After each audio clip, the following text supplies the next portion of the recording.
until the day when the earth collapses and lightning sends my body into static, and I can be the hollow tin can of a rain cloud dropping dimes onto the floor.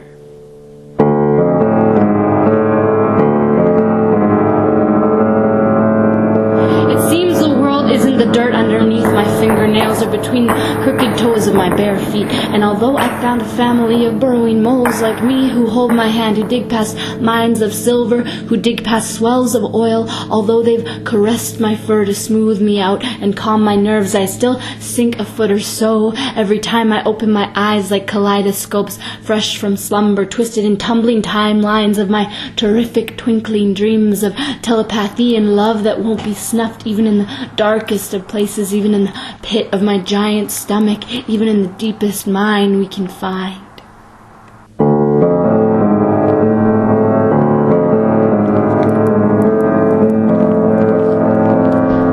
So if lightning comes, well, then all my whistling worries would be something if the world turned out to be nothing more than the dust of night lighting up the sky, trading secrets slowly over time, particles of dust moving closer until they touch and separate because the sounds they have been carrying are too much.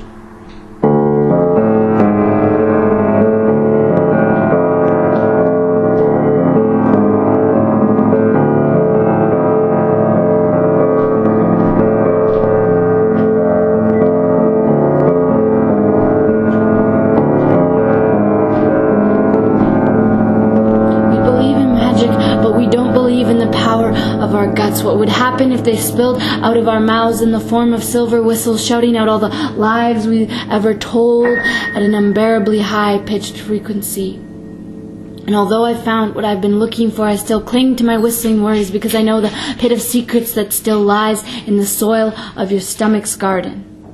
And it's gonna spoil real soon. Or else the seed will sprout, and the more love you swallow, it will only force the sprout to climb charred black branches right up and out of your throat. Maybe you'll be fast asleep, dreaming about a river in the night rich with diamonds that disappear when they see the morning light. Glistening with silk, you would move the river with your hands to pour out water onto the dry lands. Or maybe you'll be on the run, out of breath and out of clean air for your lungs. Or you'll be resting on the edge of a quiet forest, learning how to let tears slide from the corners of your rusty eyes, dusty thighs, down to your elbows, dragging at your feet. Maybe you'll be drunk with love and honesty. I don't know when it will happen. But I know that until then it can't feel right to burrow into the ground. So I'm counting until the day the earth will shake and lightning will strike fire in my mind like a match strikes fire on a rough surface. All the dirt will dry out and take us, turn us into dust. That floating stuff outside of time, alive in dreams, awake in sleep, the only light in the darkness of the night, even if it is only just enough to keep us all asleep,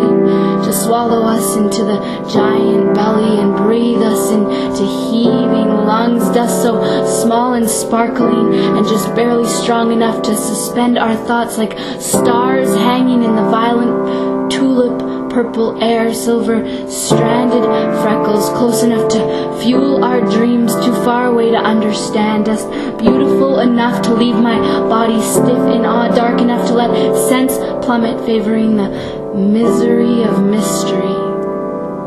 This is the stuff that makes my entire right arm shake when I lean my head into my hands, and makes my left leg crumble when I put pressure on my foot. My whistling worries have become the heaving lungs that breathe us in, and the giant belly that can stomach us, the terrible throbbing torture of troubling love being trapped inside of bodies.